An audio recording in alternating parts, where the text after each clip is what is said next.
Good timing, Matt Mallory. Not really. I was hoping to get back before the timer. Hey everybody, what is happening?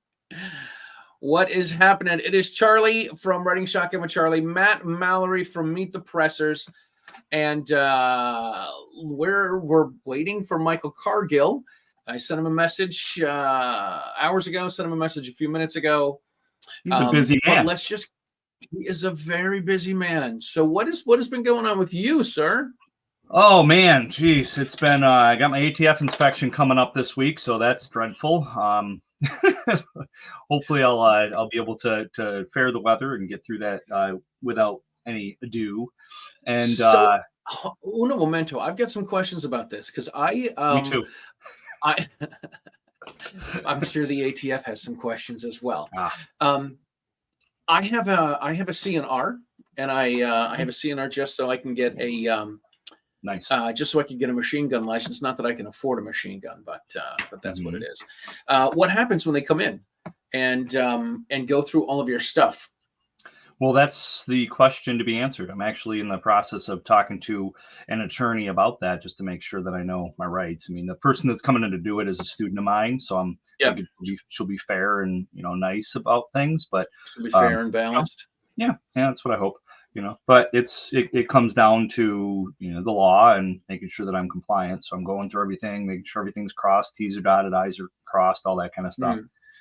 And we'll see. We'll see how. Hopefully it goes well, and I'm not talking from behind bars or something, right? Right. The next show could be interesting. Yeah, for sure. For sure. What about you? What are you up to? I know our guest is in the waiting room. So our guest is here. We're gonna. What have I been up? I just work, man. It's the summertime, so being a teacher, I feel like I work more in the summer to make my ends meet. I've had a couple classes, which has been good, and they've been a little slow, but they've been good. And I've been writing. I've written a couple articles on news2a.com. I wrote an article about traveling during the summer because I see people all the time asking about. How do I transport if I'm going to fly someplace? What do I need to do? What do I need to know? And then I wrote another article. I don't want to say I troll the Facebook groups, but I see what people are asking, and then I say, hey, here's someone's got a question. I've got the answer, or I have an answer. So I'm going to write an article about this. So I wrote another article about constitutional carry versus permitless carry because somebody asked about traveling up to from Massachusetts up to New Hampshire and Maine, and those states are constitutional carry or permitless carry. And the point of the article is there's a difference between the two. I love that. I love Paul Lathrop's from Polite Society podcast. His definition of constitutional carry is he says I can carry a fully automatic Glock 18 pistol with a 33 round stick magazine into a school zone while I'm stoned. And I'm like, that's a lot of freedom, man. Right? Is there any state that has that? None at all. But and I use that, and I said, so here's the scoop. Like constitutional carry. Here's what does the Constitution say? It says shall not be infringed. What's infringement? The NFA not being able to have machine guns. What's infringement? We live in occupied territory. Magazine restrictions are infringement. Gun-free zones are infringement, and not being able to, everything. Not being able to possess a controlled substance, and not that Charlie or I do that or want to do that. Right. It's right. Exactly. But I mean, for the people that do or may or might be interested, you cannot have a medicinal marijuana card and possess firearms. So totally, all of it's infringement. And I said, even though we use these, one person I talked to said that they like to call it constitutional carry to remind people that we have the constitutional right to be able to keep and bear arms. But it's really permitless carry, which means you don't have to have government permission, but you still have to follow a bunch of rules that they have. Absolutely. So, Absolutely. Yeah, it reminds me of the article I wrote for the USCCA years ago. It was the smoking gun, can marijuana and the Second Amendment coexist? That was the article I nice. wrote. I stole this phrase from attorney Evan Nappen out of New Jersey, but he used to talk about bang or bong. You can't have both. And I actually thought about. I thought it'd be kind of cool to. I was listening to. Well, to backtrack a step more, I was listening to the one of the NPR stations out of Boston, and they were, after marijuana became legal here, they were talking about, there should be a way to check to see if someone's a criminal. And I got on the phone, I called in, I didn't get on, but I wanted to say, we have a way already to check to see if people are criminals. It's called the NICS check, and every person that buys a gun from a gun store has to go through one. And then I had this idea. I wanted to open up Charlie's Banger Bong, and it's two businesses. There's a pot store right next to a gun store, and you go in. There's two separate doors, two separate addresses, and then in the back there's one checkout. Right? That's funny. That's funny. And of course I mentioned this to somebody, and they're like, "Dude, that's completely ridiculous." So, yeah, ideas, man, ideas. Yeah, right. Someone's got to have an idea. All right. Well, talk to our guest about ideas. We have a gentleman that we're going to be bringing on to the show here who had this amazing idea 5 years ago to say no to the ATF. So let's bring in Michael Cargill. Hey, how are you guys doing? Good, sir. How are you? Outstanding. Doing great, man. Can you hear me okay? Yeah, yes. I can hear you great. I like the freedom behind you. That's nice freedom. Absolutely. That is a lot of freedom back there. So you've had an exciting couple of weeks. You've had an exciting few months. Well, 5 years, but it obviously ramps up at some points and gets more exciting at other times. Yeah, over the last week, I've actually been celebrating a little bit before I get back to work again. I was actually laying in bed on Friday the 14th, and I was on my iPad, and I was refreshing the Supreme Court's website, wondering, if anything was going to drop in reference to the case. And all of a sudden, boom, Garland versus Cargill drops in. I read, the first few pages, and I said, man, we did it. They gave me everything. They gave me exactly what I wanted, and they gave me a little more. And I screamed and fell out of bed. That is awesome. And you bumped your head. Oh. Exactly. Sorry. Oh my goodness. Right. So this is the first thing that I thought of. I'm like, when can he start selling them? And is he going to sell them? Is he going to have a limited number that people can buy that are autographed? Okay. So we immediately start selling them. We're selling them right now. And nice. Oh yeah, we're selling them right now. And what I'm going to do is, yes, I have a special little gift, a card I'm going to put inside the box of the bump stock from me that's signed. Now, the big thing I'm going to do is the bump stocks that were confiscated by the ATF. Okay, we're supposed to get those back. So right now we're fighting with the judge in the lower court in Austin, Texas here. And so we're supposed to get those back. When I get those back, I'm going to engrave those with something, and I'm going to have them signed, engraved with my signature, and we're going to auction those off. Wow. That is fabulous, man. That is a piece of gun history right there. Yes, absolutely. Absolutely. That is awesome. All right. Well, what does it take? What does it take to get a case to the Supreme Court? Because I was, we all want to. I don't want to say we all want to be special or famous or popular or cool or whatever. We do, but we don't. But we do. So, we tell people all the time, say, listen, you don't want to be the test case. You don't want to, you don't want to push the limit for things. But you also don't want to sit here and cower and be like, "Ooh, we're not going to do this."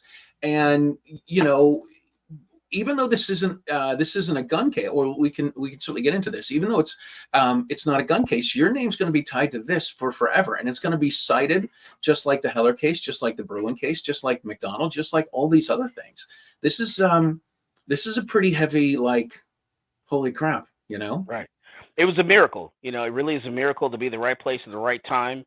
Have your case heard in the right time of year, and have all the cases move forward before your case, and then us being the last case to go forward and say, hey, there were several situations where we were first, and then there were a couple situations where we were last. And so once we made up to the Supreme Court, finally we were last, and they said, okay, well, we're going to take that case, because now we've had a split amongst the circuits. And so the Supreme Court said we got to settle this split here, because now in Texas, Louisiana, Mississippi, bump stocks are legal. So we can't, leave that like it is and let them be illegal in other states. So the Supreme Court took up the case, and boom, we threw the dice and we won. Nice. And that's phenomenal. And just to give some of the listeners and viewers some thought process or background on that aspect. So for them to take up the case, that's called writ of certiorari. So they issue a writ of certiorari, which means that they'll hear the case.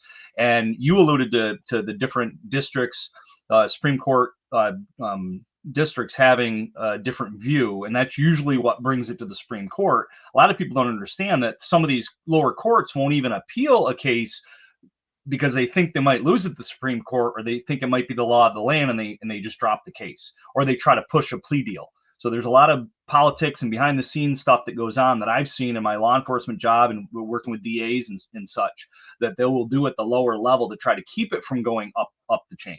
And this was really the arrogance on the Department of Justice, the DOJ, that pushed this case to the Supreme Court, because they're the ones that appealed the case and requested that the Supreme Court actually hear it and take it up on certiorari. And you wonder if that might be partially because Trump's the one that banned the bump stocks, through, executive fiat kind of thing through the ATF. And maybe it was behind the scenes a political ploy for them to be able to say, oh, look what they did. I honestly think that Trump's so smart that this was like an olive branch to the Democrats. He did that in order to try to keep them away from other things in the industry as far as guns, and knowing that the Supreme Court that he set up was going to overrule his, the ATF and make them legal again is kind of what I'm thinking. But yeah, Congress, the votes are not there in Congress to actually do this. And actually Congress back then, 5 years ago, tried to do something, but they could not agree on the wording for it. So that's why it was left up to the ATF to create a rule to actually step forward and ban them. And that's what happened. In a legal rule at that. In a legal rule. and so the ATF does this, and then they turn around when Biden steps into office, they use that same wording of the bump stock ban, and they use that to go after the brace and everything else they wanted to go after. They just removed bump stock and inserted whatever device they wanted to ban at the time. Now, do you think that's going to play a part? This ruling is going to play a part on those other ATF rulings that they've done? Do you think lower courts will, nip it in the bud before it even gets up to the Supreme Court, knowing how they ruled? What are your thoughts on that? Absolutely, 100%. This case, the Cargill case, is case law that's going to be used to stop the ATF from going after everything they want to go after. The way this case was written, the way Justice Thomas wrote his opinion, it actually, it really socks it to the ATF and shuts them down. It's not just about them; it socks it to other administrative agencies as well.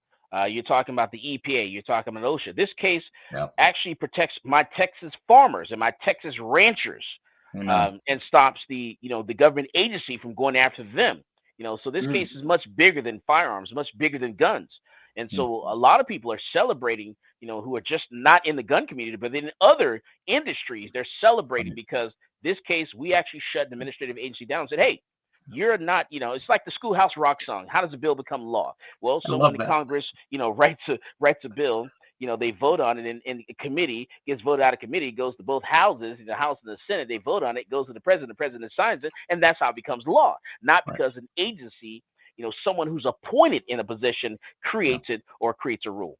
And government overreach. We see it a lot with judges too, where judges will do stuff from the bench that just is it's literally, we see it at the county level when it comes to pistol licenses. People trying to get a pistol license here in New York State, some counties have a 4-hour class. It's like there's nowhere in the law that says you have to do a 4-hour class. And like, yeah, but we want people to be safe. I'm like, I do training for a living. I want people to be safe too, but I don't want the government telling them they have to do 4 hours of training, especially if nowhere's in the Constitution of the United States, New York State Constitution or New York State law says they have to do 4 hours of training.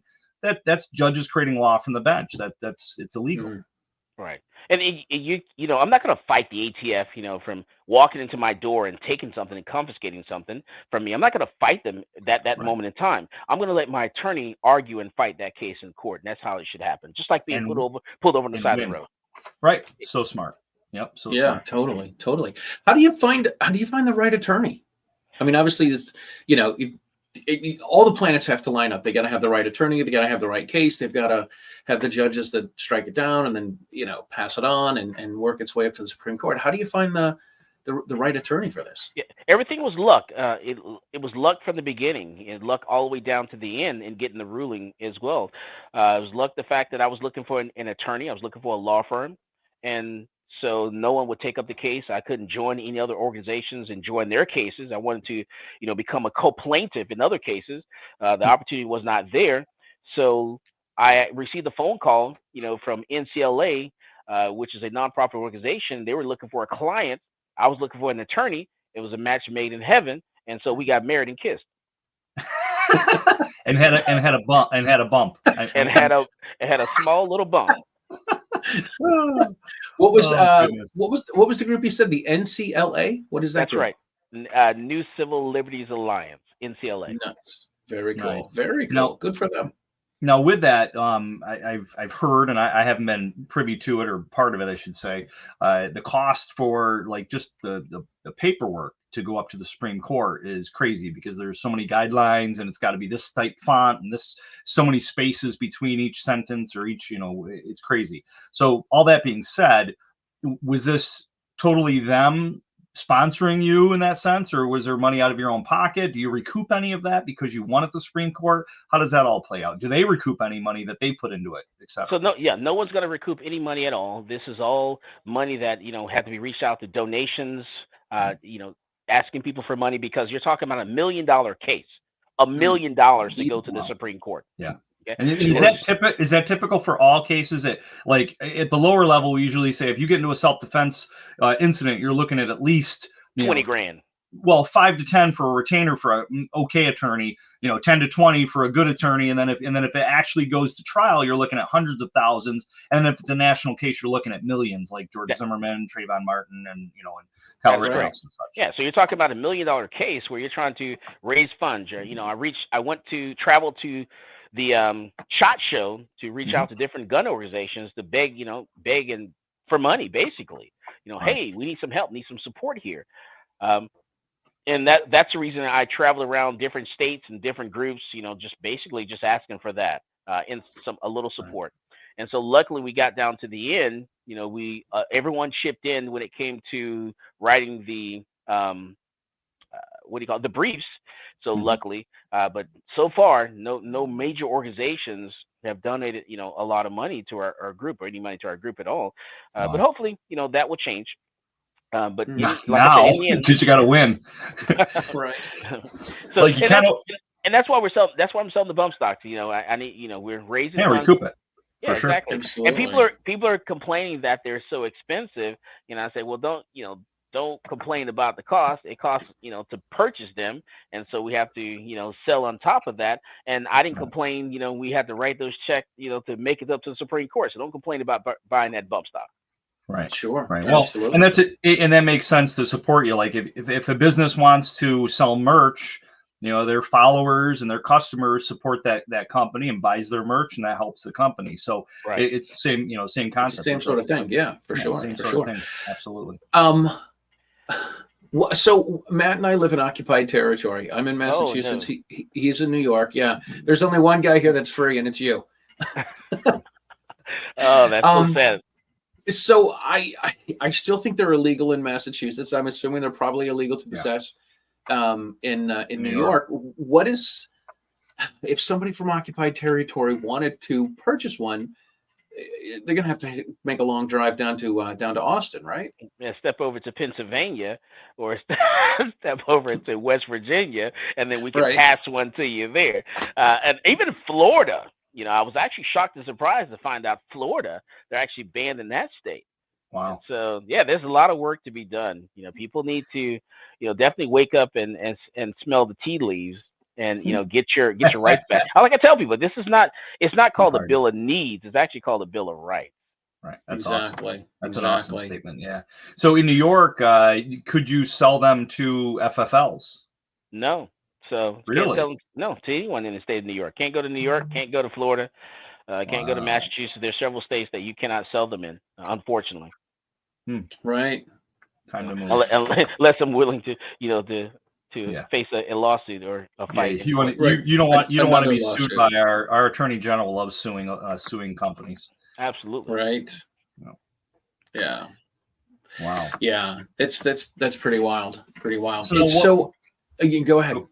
I was just gonna say, what's how can people support you? Let's get this in there now. I mean, we're only a little bit into the show, but I want to try to get people hitting your website and giving you the business if they can in their occupied or unoccupied territory. So, what's the best way they can learn more about you, support you, and help the good fight?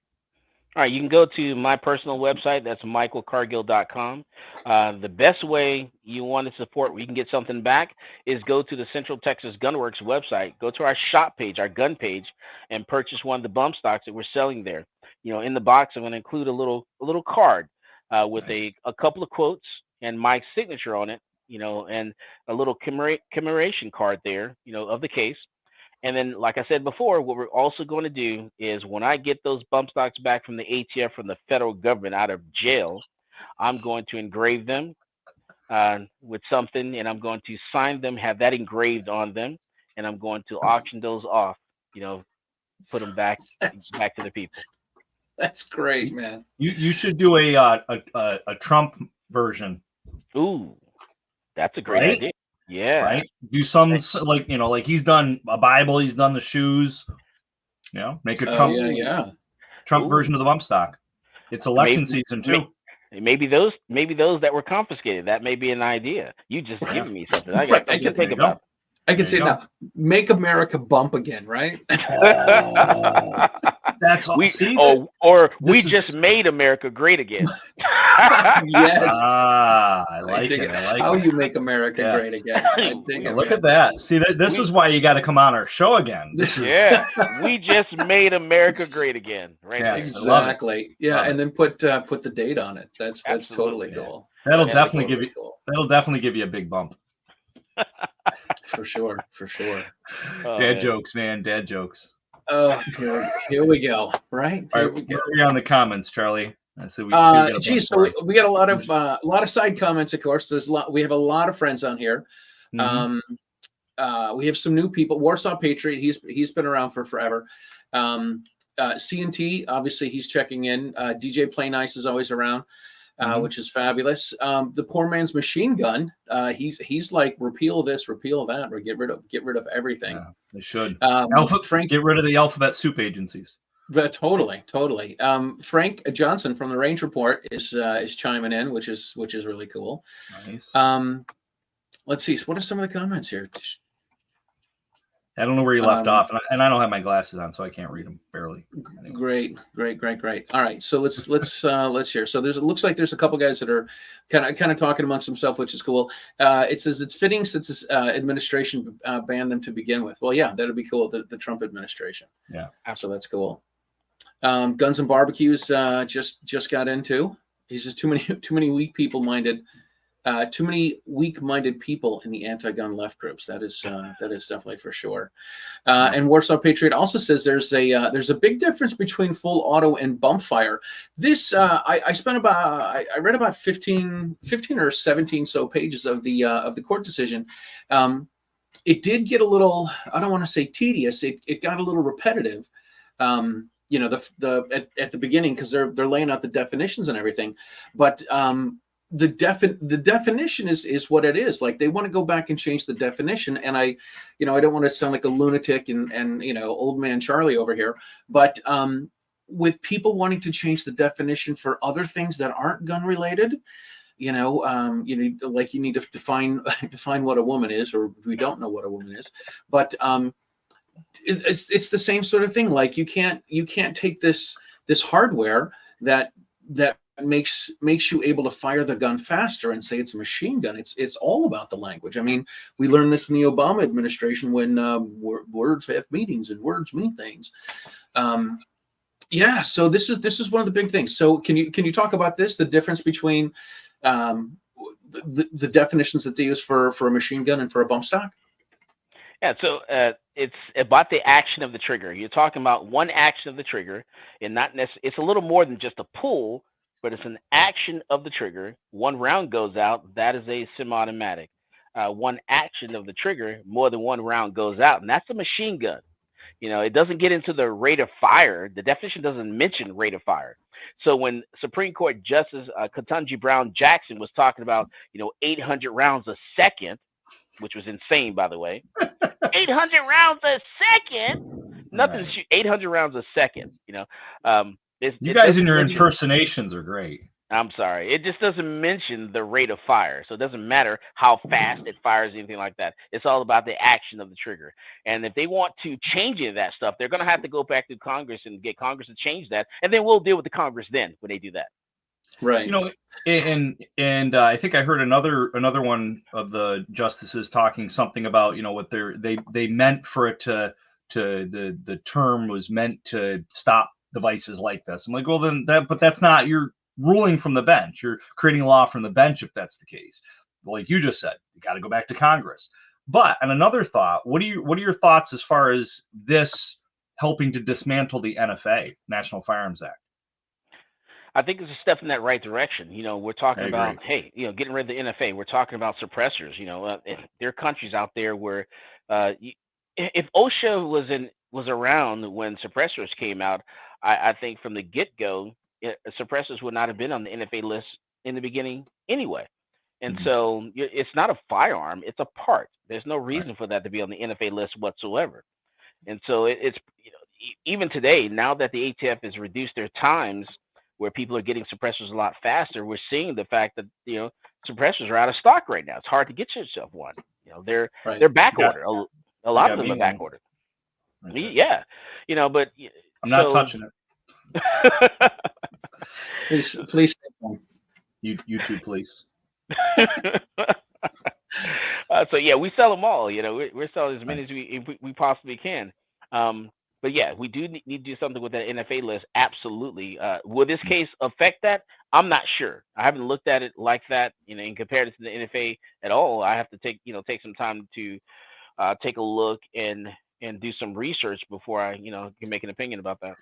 Yeah, it sounds like, you make a good point that it sounds like it's going in that direction. It's a good timing. We definitely need to keep pushing cases like this to the Supreme Court. And a lot of people also don't understand or don't know, the wheels of justice move ever so slowly is that term we hear. It took the Bruin decision 7 years to get to the Supreme Court. 7 years. So 7 years to get to the Supreme Court. How long from when you started your process did it take, Michael, for your case to get to the Supreme Court? Like I said, everything about this case is luck. COVID happened, and because of COVID, we were able to get fast track a little bit and make it to the court in 2020 while COVID was happening, and it was the only case that was held in court, in federal court, that year post-COVID. And so, but even then, that's 4 years, right? Yeah, we made it in 5 years. Yeah, 5 years. So it took 5 years. Right, and in 5 years, who knows? The Supreme Court dynamics could be totally different. Correct. Absolutely. Yeah, so of course. Especially if they stack them like they're talking about. So, not trying to change topics here, but Warsaw Patriot's asking some questions about the Glock switches in Chicago. Sure. He said he'd like to point out that Chicago and New York State are also trying to sue Glock because of the criminals having the capability of so-called readily converting a standard pistol into a machine gun. With the Chinese auto sears, the sear that Glock does not make. Glock makes one for the police and the military only, and they do not sell them to the public. The ones that the criminals and the thugs are using are black market and 3D printed from China. This is, to me, this is the whole thing.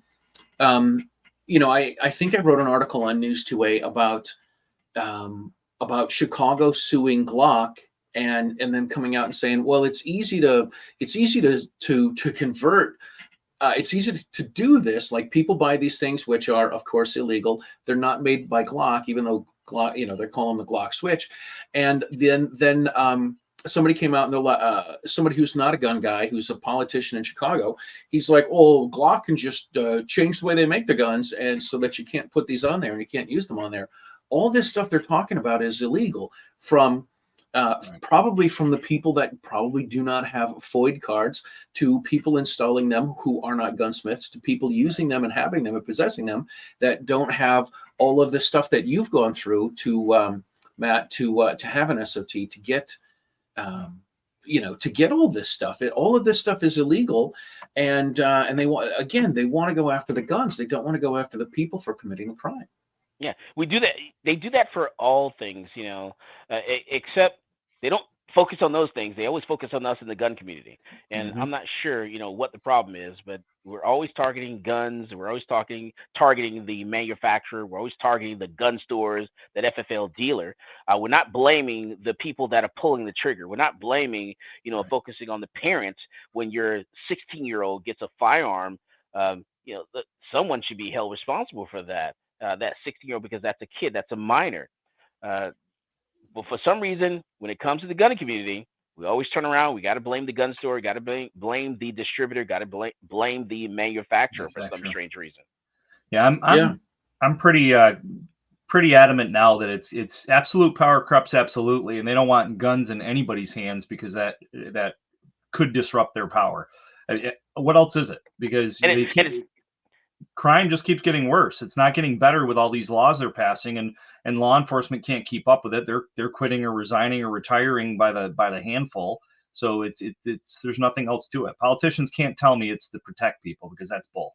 And it's not going to be Glock's fault. The fact that someone has designed a device, or made a device, or copied a device and added to one of their firearms, that shouldn't be their fault because of that. Go, finish your thought, Michael. Yeah, it just shouldn't be their fault, because they didn't, they're not responsible for that. Right. So why don't you go after that company then? Stop them from coming into the country. You know where they're coming from. I mean, step up to the plate. Charlie, when you were mentioning all that, I had a thought. I had an epiphany as far as the Nissan cars where they put the NOS in it that makes the car go really, really fast. Imagine if they started suing car manufacturers because people were outfitting these cars to ride faster and causing more people to die because of it. I mean, it's kind of an analogy that maybe not exact, but it's kind of a neat analogy to think about, where it's ridiculous. It's ridiculous. Yeah, we should sue Tesla. Yeah, because the Tesla vehicle should not be able to accelerate as fast as they can accelerate and go as fast as they can. Don't give them ideas, Michael. Don't give them ideas. It's you were talking about cars. It's one of my favorite non-gun podcasts is Adam Carolla, and he likes to talk about how there's a politician in LA that wants to go after Toyota because Toyota makes it easy for people to steal catalytic converters. He's like, yeah, you got to go underneath the car with the Sawzall. You got to saw this off. And it's Toyota's fault that they put this underneath the car and they weld it together and make it hard for people to get to. You can't think of everything. You can't think of every little small, little minor thing to prevent someone from doing something illegal. Should you? My goodness, this is insane. It's economics 101. But then you have your DAs that are in some of these liberal cities that are not prosecuting these people like they should be prosecuting them. And just like you said, that's as a result. We have a smaller police department. Here we are. I'm in Austin, Texas, and we're short, over 300 police officers. Oh, in wow. This is this is the capital of Texas. Wow. And we're short that many police officers. That's insane. And our district attorney, we're in a bubble here because the DA, him and his wife, the district attorney, he's not prosecuting. His wife is actually the county attorney. So as a DA, he prosecutes felonies. His wife is the county attorney. She prosecutes misdemeanors. Neither one of them are prosecuting anyone. So we're left here to defend and protect ourselves as citizens of Austin, Texas. Yeah, and it's like that all over the country. Business must be good, though, Michael. Gents, I'm getting a bad connection. I'm going to be right back. So you guys talk amongst yourselves. Sounds good. Yeah, Yeah, it's insane. did you just see the one with the Manhattan DA where he decided to not charge like 30 of the sit-in protesters that sat inside of Columbia? They broke in and sat inside there, locked themselves in. He declined to not charge 30 of them, like drop the charges. What's amazing to me is that these people are talking about January the 6th, one day, but they seem to forget 2020, the entire year of 2020, Yep. and all the protests, the riots, the destruction that took place that entire year, 2020 all the way to 2021. No one's discussing any of that, but they're focusing on January the 6th. That's the only thing they can come out of and think about is that one day. They totally forget the fact that we were held hostage in this country for 2020. And I think a big problem with that too is that they have the media, the left, that side that's pushing that narrative has the media at their beck and call, at their hand, and is doing their bidding for them. So Yes. that's a problem, right? That's a problem where the good thing is we have social media to push back, but then social media is suppressing and diluting what we do, so that it's not an even playing field at all. Yeah, And yeah. Luckily, we have platforms like X, and other platforms that are out there where we can, get our message out and get the word out. I've gotten away from Facebook, trying to get away from Instagram and things like that because to me they're just little communist companies there, and so there's no freedom whatsoever in any of those companies. So yeah, so thanks to like X and some of the other platforms out there that have come along. Truth Social. True Social, yeah, absolutely. That you have the freedom to actually express yourself, and you actually have a First Amendment right. When you said that, express yourself, I had that song pop in my head. Express yourself. Remember that old song? Express yourself. Oh yeah, absolutely. Anyway, welcome back, Charlie. Who was that? I don't remember. I'll have to Google it. Welcome back. I don't know if it's any better. I never thought, back in Las Vegas. I don't know if my connection's any better or not. I never thought back in Las Vegas. Maybe not, huh? I don't know. We can hear you. Okay. We can hear you. You're a little grainy, but you're not kidding.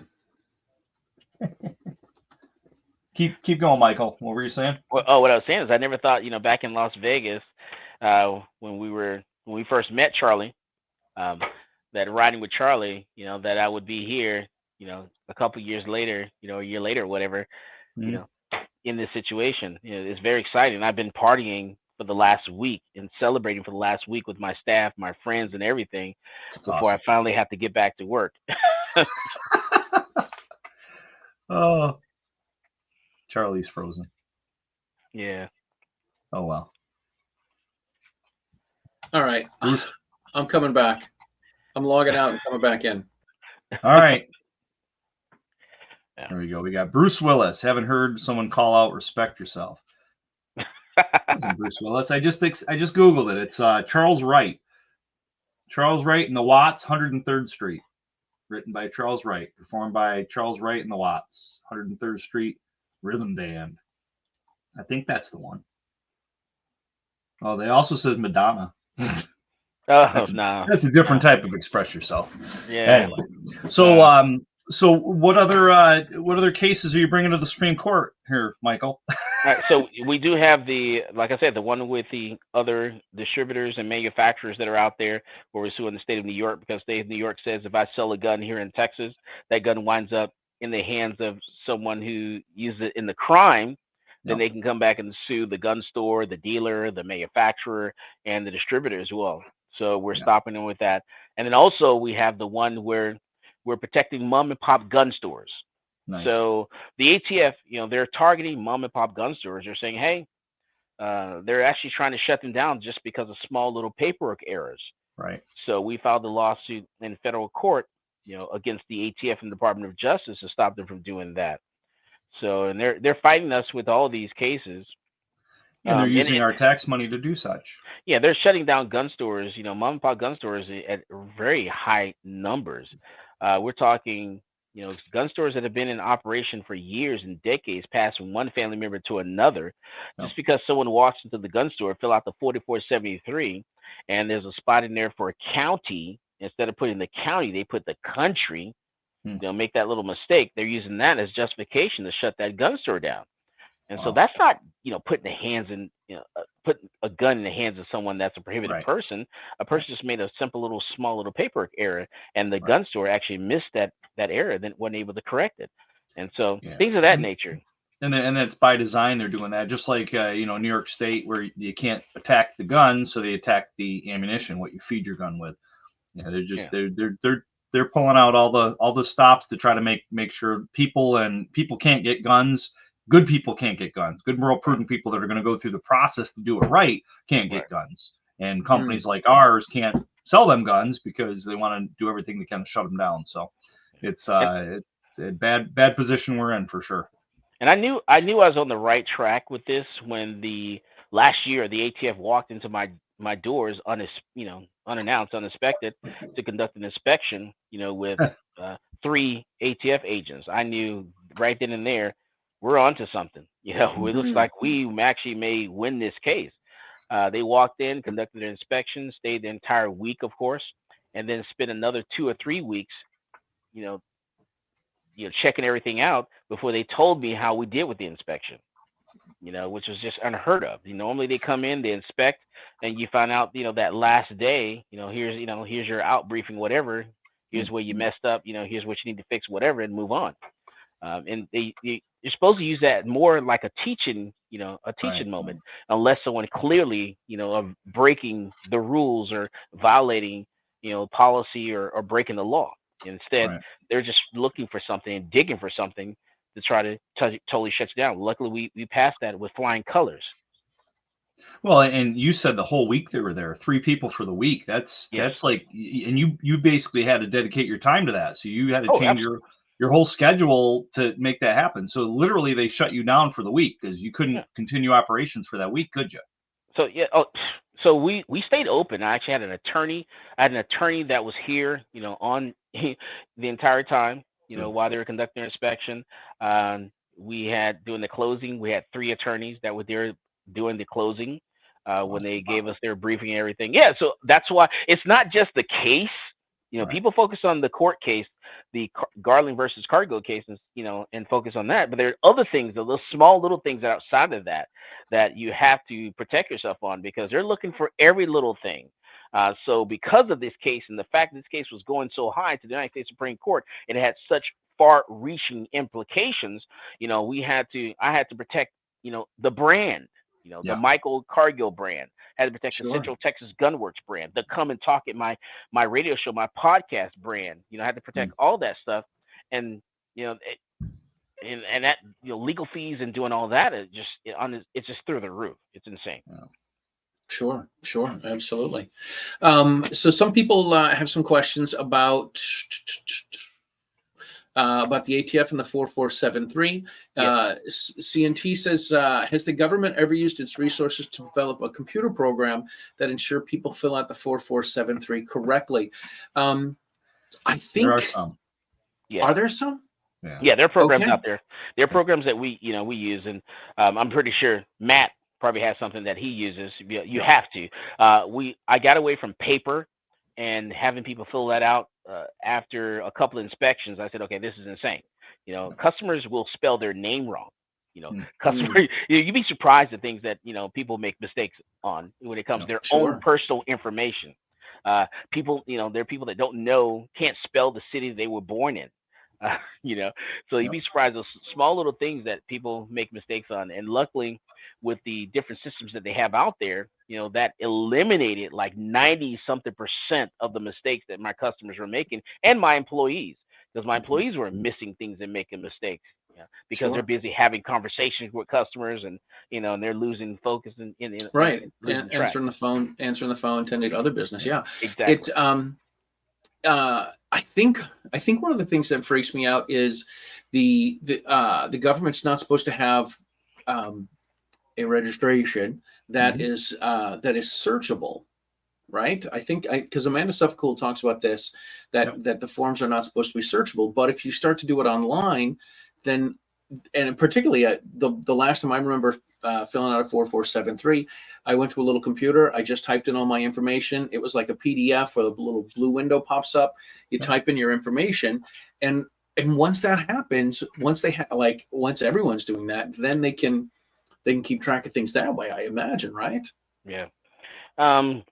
They were, when the ATF walked into the conduct their inspection, they were very adamant and wanted to get access to my database and my system.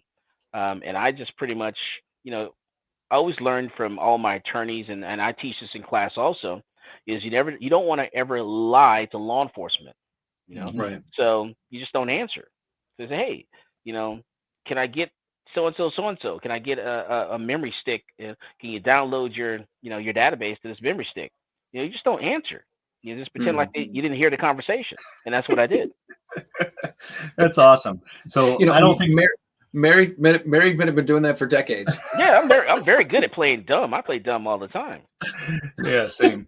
So I've got I don't think you heard it because Charlie and I were talking about it ahead of time, but I've got my first inspection. I've been in FFL for 6 years this December, so my first inspection's Thursday and Friday. So I'm dreading that for sure. And the fact that you knew ahead of time, that's amazing. Because usually what happens is they walk in on a Monday morning, which is the worst day to walk in, the beginning of the week, after you had a hectic weekend and you're trying to get caught up from paper, and they walk in on a Monday morning and it's, hey, we're the ATF, we're here to inspect. And by the way, there are 3 more of us coming. Right. With no notice. Yeah. Get a pot of coffee. Oh yeah. By the way, can you pull all your guns out? We need to inventory everything. Right. Everything. Everything. Mm-hmm. That's crazy. Every nook and cranny. Mm-hmm.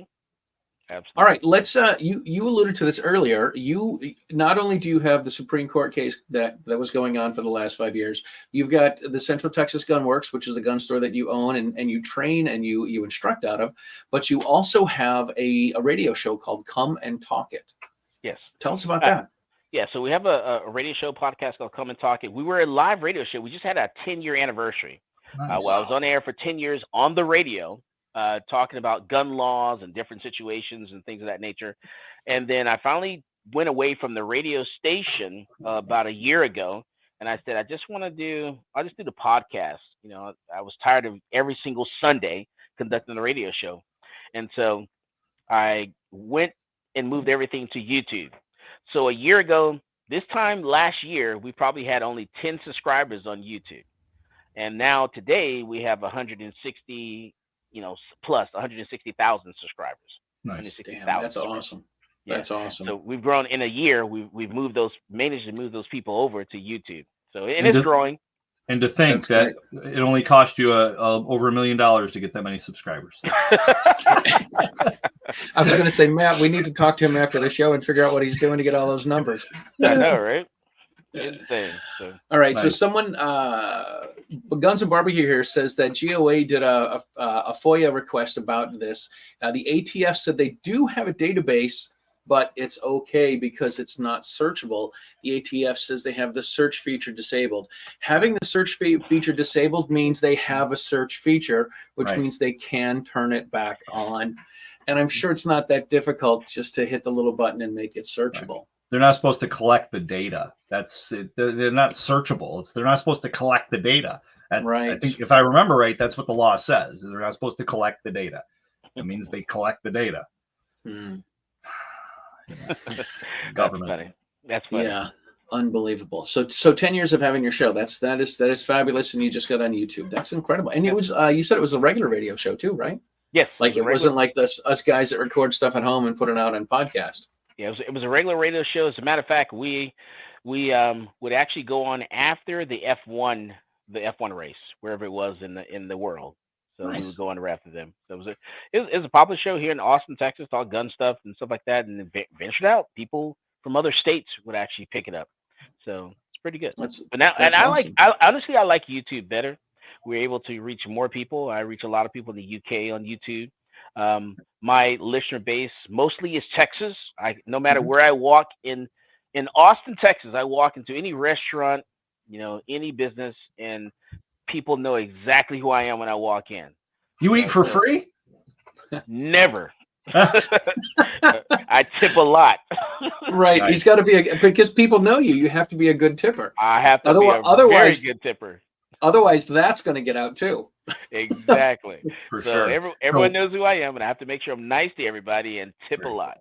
Well, on that, we want to give a tip to our viewers right now and let them know that they can win a next level training CERT laser pistol or a Mantis X10 training device, $439 value or $250 value, respectively, by going to meetthepressers.com/giveaway and type in BUMP, B-U-M-P, and be entered in that contest for this month. We give one of both of those away. We'd like to thank Next Level Training and Mantis, both companies that support us and sponsor our shows. What happened to the female employee I had to pick up and take out of the shop? So we actually conduct, we do fingerprinting for the state of Texas for different background checks. People that want to get a job for something, work for the state, doctors, dentists, pharmacists. If you, you know, in any job that needs to get a background check, we actually do that. And so one day we had a young lady come in to get a background check for a new job. She was going to be a security officer. And so for some reason, her credit card, debit card didn't work. And so she refused to get out of the chair to let other customers, go while she, figured out her financial situation. So another customer got upset and they started arguing back and forth. My employees called me. I came back to the shop to figure out what was going on. I go in and apparently she'd been there for like 40 minutes holding up the entire line. And I said, okay, well, this has got to end. We got to move on and let these other customers go by. So I, started talking to her to get her to leave, and they started arguing. All of a sudden, they almost started fighting between one customer and another customer. And I'm like, hold on, you're in the gun store. Yeah. We don't fight in a gun store. Right. So I had to pick her up and I marched her right out the front door and kicked her out and then called the police to remove her from the property. So the police showed up, of course, and we criminal trespassed her from the property. And so not only she was not able to get her fingerprints, she was not able to come back to this parking lot at all. Wow. When you say all that, it makes me think like I'm a security guard instructor. So I do instruction for security guards. And one of the things that I teach in those classes is de-escalation, right? Like having a good that definitely is not somebody that should be a security guard. I'll tell you that. Yeah. Right? Oh, absolutely not. You can't conduct yourself in public in front of people that you don't know. And there's no way you're going to be a good security officer at all. That's crazy. Right. Yeah, DJ asked if you could be the only gun store that needs a bouncer. No, I'm the bouncer here. You would think with all the pepper spray on the counter, you just pick one up. Right. Insane. Oh my goodness. People just cannot conduct themselves, but they're gonna learn today. Yeah, totally. You had something else that happened this year that was pretty cool that got you some press. Is you took a gentleman shooting that doesn't have any arms? Yes. So this one day, guy comes into the gun store because he'd gone over to somewhere else to get his fingerprints done once again, and they didn't know what to do with him. He had no arms, no hands, and he had to get fingerprints for something. I forget what it was. And then when he came in, he said, "Hey, by the way, I want to learn how to shoot." I said, "Okay." Well, they sent him over to me. He comes in, and we figured out, okay, we can't do your fingerprints. We have to annotate on the system that you have no arms or legs, and they have to run his name. So he said, "Okay, well, I want to learn how to shoot, and I want to get my license to carry a handgun." I said, "Okay, not a problem at all." So I spent some time, some time with him, teaching him how to shoot with his feet. And so we had to pick out the right pistol to make sure it wasn't too heavy, and then we wanted to make sure that he can pull the slide back on the pistol with his feet, and then make sure the trigger pull was okay. So once we worked through all that, and then we put it all together, and boom, he was able to. I took him out to the gun range, an outdoor range, and he passed the Texas license to carry handgun course, shooting proficiency with no problems at all. That's amazing. That's awesome. By using his feet and his toes. That's amazing. Right. You sit here, you think about it. I mean, I'm moving my feet around and thinking, how would I hold a gun and how would I rack a slide? But if you don't have arms and this is what you do, I imagine it gets easier. Your toes get stronger. You have more dexterity with them. And then you can do something like that. Yeah. My feet would cramp up. Oh, it's just cramping now just thinking about it. Yeah, God so bless him. I use him as motivation for a lot of people that are so afraid, they're scared, to come in. I say, look, let me show you this video here. This guy had no arms, no legs, no arms, no hands at all, and he was able to pull the slide back and pull that trigger and fire. So you shouldn't have a problem at all. And load the magazine with his feet. Wow. And load the magazine with his feet. I didn't do it. Amazing. I'm not going to help you because I'm not going to be there for you when you need to defend yourself. So I'm not going to assist you and help you once. So not at all. You're going to have to do all this yourself. I'm very, very adamant about that. Good for you, man. Good for you. Most people would just be like, they'd be like, "No, sorry, I can't help. I don't know what to do." I had I taught a saber pepper spray instructor course in Ohio. Candy Petticord hosted me, and in that course, Saber contacted me ahead of time and said, "Hey, we got 2 individuals that are blind. Would you mind having them in the class?" And I'm thinking, sure, no problem. It was a little bit of a challenge, obviously, and sometimes when I said, like, you know what I mean, you see what I'm talking about, the guy would be funny. He'd be like, "No, I can't see what you're talking about." It was good. It was a good rapport between me and them. But with them, it goes to their senses. Their senses, they can actually tell where the person is standing. You take that for granted when we're talking to someone because we can see that person. Them, they depend on their hearing, and they're listening to see, listening to tell where this person is in the room, how far they away in the room, where they have to go, the direction they have to go to make sure they're not tripping over something. Right. So they're like it's like an echolocation in some sense, they were saying. Oh, for sure. Absolutely. Yeah. So I've actually had the opportunity of taking someone to the gun range that was actually blind. I've a couple of blind customers. I will teach anyone how to shoot. I tell people, if you want to do it, all you have to do is walk in the door and I will lead you to the mountaintop. It's up to you to walk into the door. Right, for sure. I remember I opened up for Ray Charles a long time ago in my previous life, and I remember hearing that Ray Charles didn't have a handler, or a valet that took him out and stayed with him and walked him around and stuff. He did it all on his own by by hitting things on the floor and by listening.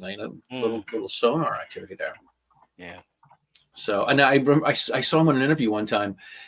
He had a big walk-in closet that had 400 suits in it.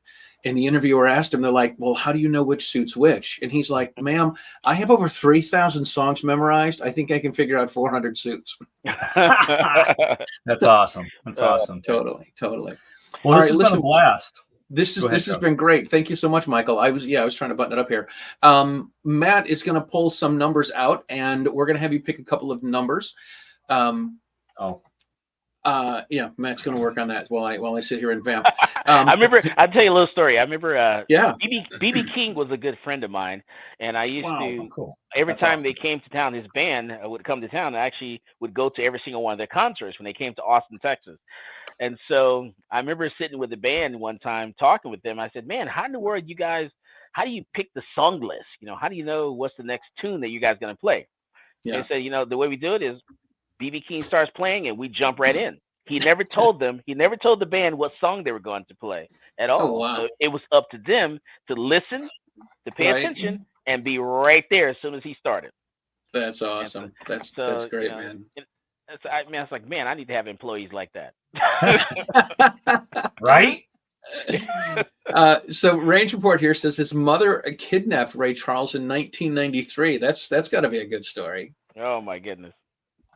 That is got to be. You got to hear that from Frank at some point. I bet you they had a blast too. Oh my God, totally. All right, so Matt's going to dig up these numbers tonight. We're going to give away a CERT pistol, which is a great training tool for everyone to have, and we're going to give away a Mantis X. Both of these are amazing dry fire tools that people should be using to practice their shooting and work on their side alignment, trigger press, and all the things that people need to do when they're doing their dry firing. And what's going to happen is Michael's going to pick the number. Matt's going to give us the numbers. Michael's going to pick the numbers, and then we're going to reach out to that person, send you an email, and then get all your mailing information. And we're going to have Mantis and Next Level Training get a CERT pistol and get a Mantis X out to you. All right. Oh, good. So Frank's going to give us the story when next time I visit on the round table that he has. That'll be awesome. That'll be cool. All right. Do you have some numbers, Matt? Almost there. Almost there. All right. So while he's doing that, Michael, how can everybody find you and everything, all of this stuff that you are up to? You could go to, you follow me on Twitter, to be honest with you. That's probably Nice. the best way. Go to my Twitter page, my personal page, which is Michael D. Cargill. And you can follow me, and I keep people up to date there. That's really the platform I'm on the most. I've gotten a little bit away from Facebook. When something major happens, I'll post on Facebook. Instagram, same thing. Something major happens, I'll post on there. But I usually stay on Twitter. If you want to catch me, sending me a message or something like that, just ping me. And honestly, I try to respond to everybody. So if you tag me in something and I don't see it because maybe something else is going on, ping me again, until I respond to you. Just keep pinging me until I respond to you. Now eventually I'll respond to you because I'll see it. We got a latecomer. G-Webs is late, and that's okay. He wants to know. We kind of hit this before. What it was like to win the Supreme Court case. It's amazing. I'm on cloud 9. The fact I still can't believe it even today. The fact that I have a Cargill case that made it to the Supreme Court and won 6-3. That is case law, and that law students are going to be talking about in this country forever. For sure. All right. That is amazing. 1 through 53. Give us a number. Oh my goodness. 26. 26. Let's see where 26 is. Do not say Mark Lindblom. It is Mark. No, I'm kidding. So Michael, Mark's won like 3 things from us. We have to put a limit on these. We got a Mark rule. Edward Sanchez. Eddie Sanchez. That's great. Eddie's Edward great, man. Sanchez. He's from the San Diego area. I met him at GRPC a couple years ago. Very cool. All right, and give us one more number. 14. 14. Let's see.